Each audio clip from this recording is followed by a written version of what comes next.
Selain jambatan besi, antara yang terkenal di Batu Kikir ialah Pasar Tani.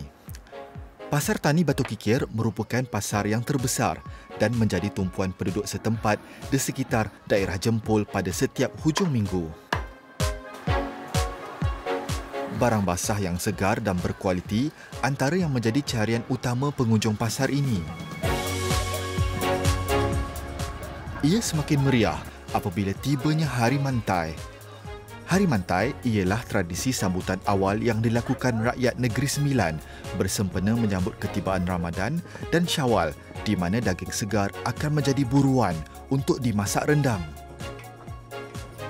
Muhammad Khairul Nizam antara penjual daging segar di pasar ini. Kepelbagaian bahagian tubuh lembu serta daging segar dan lembut yang ditawarkan kepada pelanggan membuatkan jualannya sentiasa laris.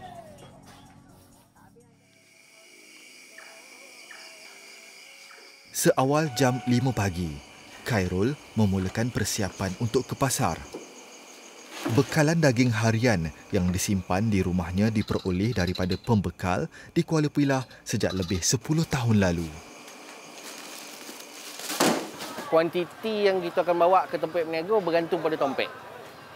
Ada tompek-tompek yang laju, macam contoh Batu Kikir hari Ahad, Bandar Si Jampu hari Jumaat, Batu Kikir hari Rabu.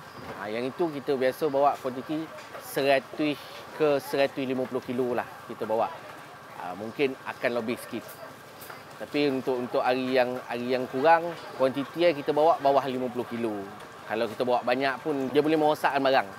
Kita biar tergantung macam tu kan. Jadi kita bajet tu kita dah ada. Kita dah nampak target-target setiap tempat nak niaga tu berapa banyak kita nak bawa. Itu ialah kita bawa.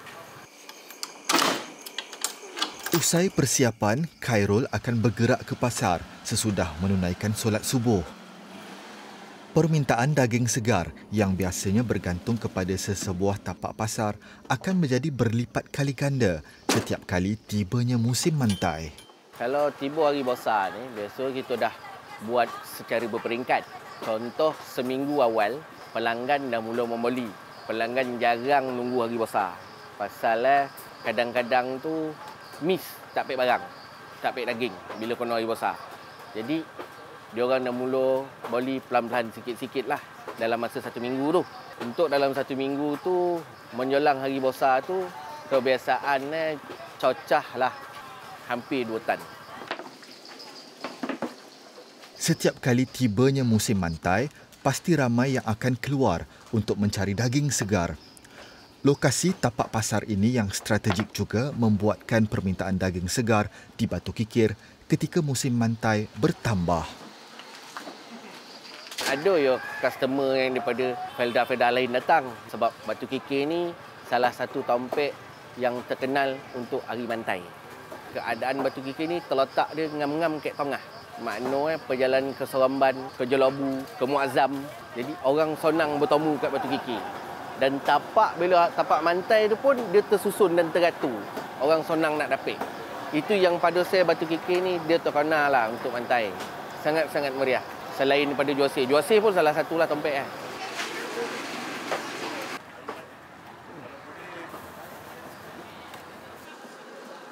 Nur Hafiza Muhammad Zain antara penduduk Batu Kikir yang sering membeli daging segar dari Khairul.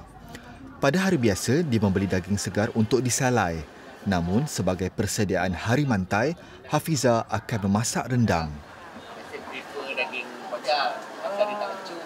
Nak pula kita apa, mantai-mantai ni kan tak sadap tak makan daging pajak yang kilo ya. Bukan nak siang kan kau? Kalau boleh di siang kan, siang daging lah.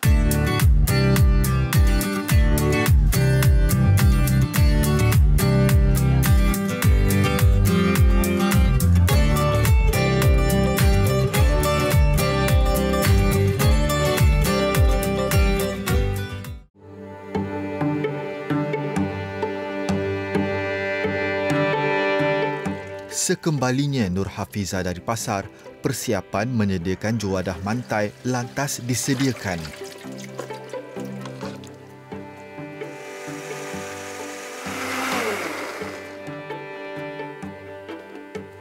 Menu utama dalam menyambut mantai ialah rendang daging.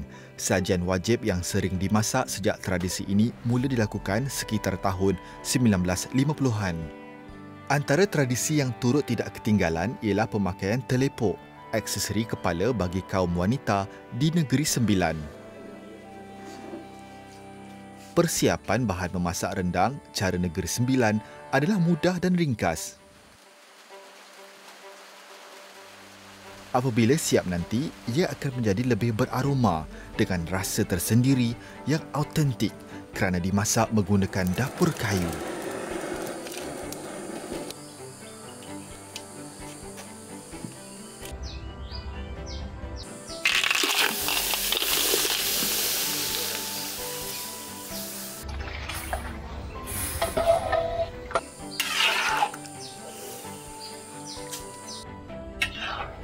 Kalau rendang Negeri Sembilan ni, apa bezanya dengan rendang yang biasa kita makan? Okey, rendang Negeri Sembilan ni dia kita masak pakai lado api. Orang Sembilan panggil cili api lah. Okey, lepas tu kita pakai barangnya bawang kacik dengan bawang putih dengan serai saja. Kalau rendang luar daripada Negeri Sembilan ni ada pakai lengkuih, kerisik. Kita santan tu kita lebihan biar ada orang cakap apa ada tak minyak atau sikit. Dia lagi sedap lah. Lepas tu dia punya aroma dia bila kita masak pakai dapur kayu ni pula. Aroma sabut itu, aroma kayu api tu lagi orang cakap mengancam lah. Teringatlah memori lama-lama dengan Wan main, dengan atuk kita main kan. Itulah beza Negeri Sembilan punya rendang dengan orang luar punya rendang. Satu lagi, rendang Negeri Sembilan ni dia tak tumis. Kita labur semua. Kita labur kacau sampai masak.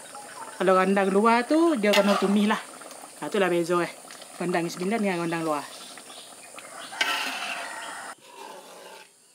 Lebih kurang 2 jam masa diperlukan dengan kawalan api sederhana untuk rendang siap dimasak. Ia perlu sentiasa dikacau bagi mengelak daripada hangus dan mendapatkan hasil yang tampak menyelerakan.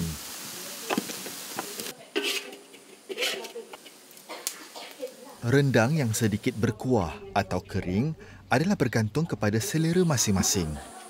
Siap dah rendang kita? Dah siap dah. Di lepas ni rendang ni kita pergi dekat rumah acik yang baik lomang tu. So kita bolehlah makan ramai-ramai. Dengan acik tu baik lomang, baik penganan. Tu yang sedap tu kita makan ramai-ramai dah sempurna mantai poso ni kan. Jadi kat sana kita boleh rasalah sedap ke tidak ke rendang kita baik ni. Okey, jom kita pergi sana. Okay, baik. Ringkas dan mudah disediakan, rendang Negeri Sembilan dengan aroma dapur kayu sedia untuk hari mantai.